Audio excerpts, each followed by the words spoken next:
Welcome back to Digital Trends Live. It's Friday, it's 10 a.m., which means it's time for our segment here this week, where I'm joined by Ken Yeung from Flipboard. Hello, Ken. Hey, Greg, how's it going? Nice to see you again. Doing well, yeah. It's our weekly Tech Briefs segment where we get to catch people up on everything that's going on, and I'm going fast because there is so much to catch up on that we're going to try to get through. I mean, it's a 4-day work week, but there was no shortage of news at all. Seriously, yeah, and let's start off with what happened, I guess, at the beginning of the week, which is with Amazon. It was kind of a dual thing where we had this rumor come out about a patent that Amazon was working on for Alexa to be able to essentially record 24 hours a day, all the time recording, so that it could catch that snippet before you say the Alexa word, sorry everybody at home, and be able to get that just beforehand, kind of like an Apple camera where it's always, it starts recording like a couple of seconds beforehand. That disturbed a lot of people. I think a lot of people weren't very happy about that. Would you agree? Well, I mean, this kind of goes back to, I think when we first started this segment like a few weeks ago, one of the first topics that we talked about was around this whole notion of Amazon, the privacy that you have when using Amazon's Alexa.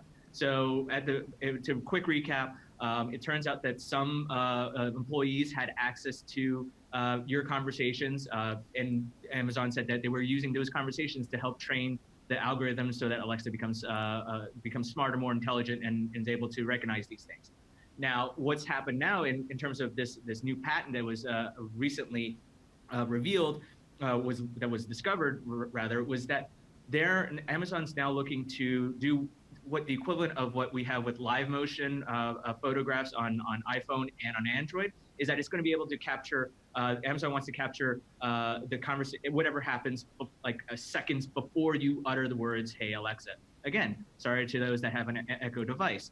So right now, it's what you're going to get is to figure out what happened before, and then what happens during that conversation. That's basically what's giving Amazon more context around what you might want to be asking it. And in theory, if this patent does come to fruition, I mean, that's probably a good thing in the long haul for our use of these kinds of technologies. But with all those privacy concerns, it's certainly been something that I think people are apprehensive about. And I thought it was kind of funny, just shortly after this patent leaked out, that Amazon came out with an update to their Alexa devices that will allow you to more easily delete the conversations that you've had with it. So now you can just say, "Hey." A word, go ahead and delete what I just said, or delete this entire day, making it easier instead of digging through the app to delete all of those things. Right. I think it's also a cart before the horse, really, because the patent had been filed in January of this year, I believe. So this is kind of like now, when you look at all the other reports especially from the Washington Post, who's been tracking all this stuff, you look at that Alexa's been monitored. Amazon's been monitoring your conversations on Alexa for some time, and now Amazon was going to move further and kind of accelerate how quickly they could capture more information about your conversations. And now, earlier this week, they announced that what would be coming, or what will be rolling out soon, is this phrase that you're going to be able to tell your Alexa device to delete everything that you've asked it for that day. There's no way to right now to delete everything that you've said in total in mass, but right now this is probably the beginning parts of giving you some sense of control back over what you've been asking your Alexa device. So we had that update, and then continuing on, because I know we got to get through a bunch of stuff here to bring people up to date. But we also had just yesterday, I think the rumors started rolling around that Amazon might possibly be looking to buy Boost Mobile, which is kind of a fallout of this Sprint T-Mobile merger where the Justice Department wants them to sell off the Boost Mobile prepaid phones, and Amazon might get into either the mobile game or buy them up and use the mobile space, use those airwaves. I mean, I don't think we really know what they would do with it, do we? Oh, well, Greg, let's be honest. Like, I'm really hoping that Amazon brings back the Fire Phone. I mean, this is going to be the way to go, right? No, all joking aside, I think this is actually, look, Amazon is probably going to be one of the next tech companies that's going to have its own MVNO type of thing. And if this actually went through, and there's no indication that Amazon is going to actually go ahead and buy Boost and also buy Spectrum from the new T-Mobile. This certainly would help the new T-Mobile Sprint merger go through with the DOJ and the FCC. But realistically, like, if this actually happened, could Amazon launch Prime Fi, similar to what Google has with theirs? Remember, Google Fi is built off of multiple networks, including Sprint and T-Mobile. Now, if Amazon did that as well, and built off of T-Mobile, that could be very interesting because that could assuage the DOJ, Department of Justice, who sources have told, I believe, Bloomberg, that in order to allow the merger to go through, that they might want T-Mobile, the new T-Mobile, to create a competitor that's built off of the new T-Mobile network. So this could be an interesting play. Who knows if it actually goes through, but it could be very interesting to see what Amazon could potentially do with Spectrum and also an MVNO such as Boost. Definitely something to follow along with to see where that goes. I think we'll know more in the next coming weeks here as that merger progresses or goes back to the drawing board or whatever happens with it. Let's talk about something else we need to get to, which is Apple. So we're going to do a quick preview of WWDC at the end of this, but just this week alone, there's been some things that came out with Apple, including some new hardware, in that a refreshed iPod Touch. The iPod Touch, if you're a fan of the iPod Touch, you got that this week. Isn't that right? Oh yeah, everything old is new again, right? I mean, but and at the end, what you guys had mentioned on Digital Trends when you cover the news, it's all about the AR play. It's all about augmented reality. And look, everyone, this is a beginner device for a lot of people. I actually wanted to have an iPod Touch at one point just for to test out these apps. But those that don't want to pay that much money for the new iPhone, and for kids that want to be able to play the new, whether it's Pokemon Go or any of these other games, but also to experiment more with play around with AR apps, this could be very interesting for them to do. It's low cost, like $199 for 32 gigs. So you're not getting a whole lot of storage on there, but you're also getting the processor that comes with the iPhone 7. So it's really not that horrible in terms of hardware specs. For those that are active users on their mobile device, probably not the best thing to do. You're probably going to be better off buying like the actual high-end phones. But this is actually, it's a good play.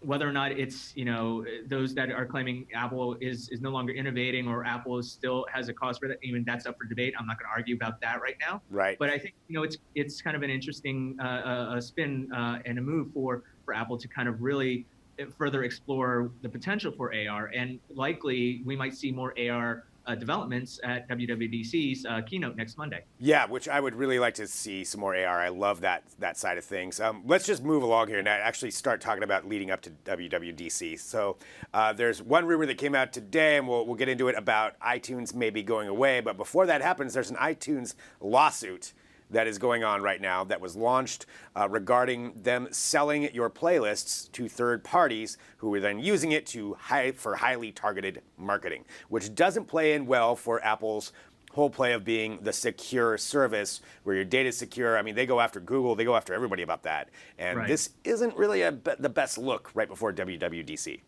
Oh, absolutely not. I mean, they're the fourth big tech company to have their own conference in as many weeks. So naturally, Tim Cook and the executives are going to be talking about privacy, right? And you're right. This does not look good. The iTunes lawsuit does not look good. Right now, it's a class action lawsuit, and if it goes forward, I believe it's like those that are impacted in Rhode Island will get like $550. Those that are in Michigan will get, I believe, north of $2,000. Wow. Per resident for impacted customer.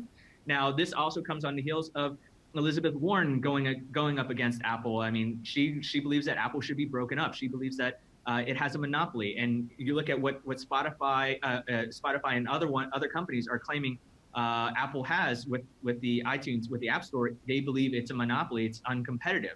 Now, Apple has come out with this whole propaganda website saying, no, we're not a monopoly. We actually treat people fairly. We are in full support of being competitive. And it's kind of like, how are they going to explain that at their keynote on Monday? Yeah. Especially in light of them taking down more than a dozen, I believe it's like parental control apps a few weeks ago. And now they're potentially could be coming back. And now, just earlier today, Wall Street Journal reported that they could be Apple could be limiting child tracking on child apps. And again, with that's this kind of based off of the Wall Street Journal reporting. I'm sorry, the Washington Post reporting, saying that iTunes, the Apple Store, allows apps to track you unnecessarily. So this is kind of like a very interesting time for Apple, and it's going to be interesting to see how they monitor the tracking and data privacy, and kind of see how to figure it all out. Yeah, I want to see what Tim Cook's going to say when they come out for this speech. I mean, it's going to be one of the most watched, as usual, speeches when it comes to tech. All right, so I know we're running out of time, but really quick, just some of the things that we're expecting from WWDC. Dark mode, maybe coming to, I think it's to iOS devices. Okay, you're a dark mode fan. I can take it. Well, I know a lot of people that are dark mode fans. I mean, I'm kind of either way, but it's kind of a nice thing at times. But I don't necessarily think that's something to hang your hat on. Yeah, so possibly dark mode, and there's a lot that'll happen. It's a whole week of conferences, but just some highlights: Apple Maps update, iOS apps to the map, so iOS apps that'll work with the map, I guess. Along those lines. And the one thing I wanted to ask you about and see if you have any inside information on is, do you think we'll find out anything about Apple Arcade? I think there's some people that are saying that we might start to hear some information about their streaming service.